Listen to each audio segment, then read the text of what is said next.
Look at the seam. Do you see how the seam hits before my shoulder ends? Do you see this? So because it ends here, it kind of is giving the illusion that my shoulder ends here, which makes it look narrower. But this part, this is like my shoulder joint is right here. The bone is here. This is still my shoulder. This is still my shoulder. So this just looks, my arm kind of look, it's being squeezed in. Can you tell? Because of where the seam is. Now look, I'll show you the difference. If the top was a little bit like this, can you tell the difference?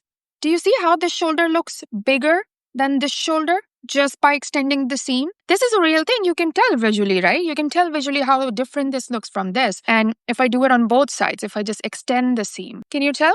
My shoulders look so much better here, so much broader than the top. Now, the problem is it's not going to stay like that because that's not how the top is constructed. So I'm not going to keep it because it's, even if I stretch it to bring it here, it's going to come back to this. Or the other thing that could have worked if it was a raglan sleeve. Like, this is definitely not going to stay like this. But imagine if the seam was like this. Again, same thing. Can you tell the difference between the two shoulders? Because the seam goes in, now this is broader, which I prefer. So if the seam was going in, I would have been okay. If the seam was here, I would have loved this. But the seam is just kind of in between and it doesn't work for my shoulders. I don't